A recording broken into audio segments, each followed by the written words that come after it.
ब्रज की एक सबसे बड़ी पहचान यमुना महारानी। यमुना महारानी पूर्ण प्रकार से दूषित हो चुकी है। उस समय कालिया नाग के द्वारा दूषित हो चुकी है और आज हम और आप सबके द्वारा दूषित हो चुकी है।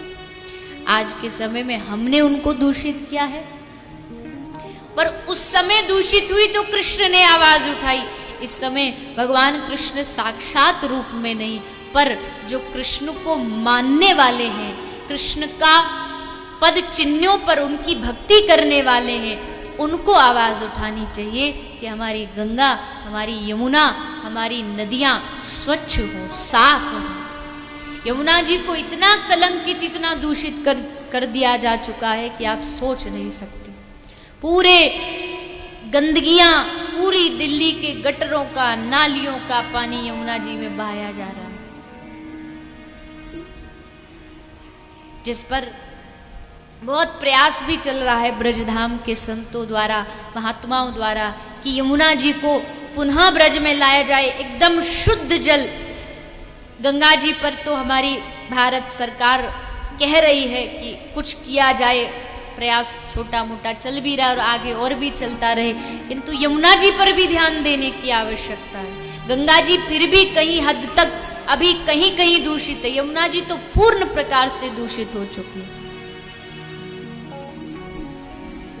आज से 5000 वर्ष पहले कालिया ने दूषित की तो भगवान आए यमुना के किनारे और लीला की।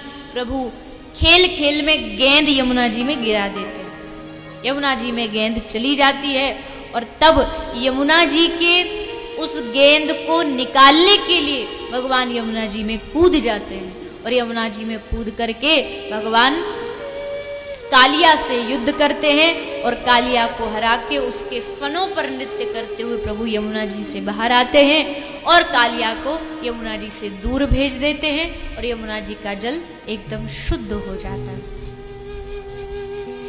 कालिया दहन की कथा के पश्चात फिर वस्त्र हरण की सुंदर कथा आई। कार्तिक मास में सब गोपी भगवान को पति रूप में प्राप्त करने के लिए कात्यायनी देवी की पूजा करती है और माँ कात्यायनी देवी से प्रार्थना करती हैं कि श्री कृष्ण हमें पति रूप में प्राप्त हो, ऐसी कृपा करो। यमुना में नहा रही थी, वस्त्र अपने किनारे पर रखे हैं, तभी एक गोपी बोली चलो सखियो अब देर हो गई, अब चलते हैं। तभी एक गोपी की नजर वस्त्रों पर पड़ी। गोपी बोली अरे गोपी जरा देख तो सही हमारे वस्त्र कहाँ चले गए। एक गोपी बोली लगता वानर कोई बंदर ले गया है। बंदर ले गया है, पर अभी तो प्रातःकाल बंदर कहाँ से आ जाएंगे। तभी एक गोपी की नजर ऊपर कदम पर खड़े ठाकुर जी और वस्त्रों को लेके खड़े, बोले देखो देखो यो नंद का छोरा बंदर बैठा, वानर बैठा, यही लेके गया है। अरे कन्हैया हमारे वस्त्र वापस लौटा दो। गोपियां प्रार्थना करती हैं, भगवान वस्त्रों के द्वारा उनकी अविद्या का हरण करते हुए उन गोपियों पर कृपा करते हैं। इस प्रकार सुंदर वस्त्र हरण की कथा आती है।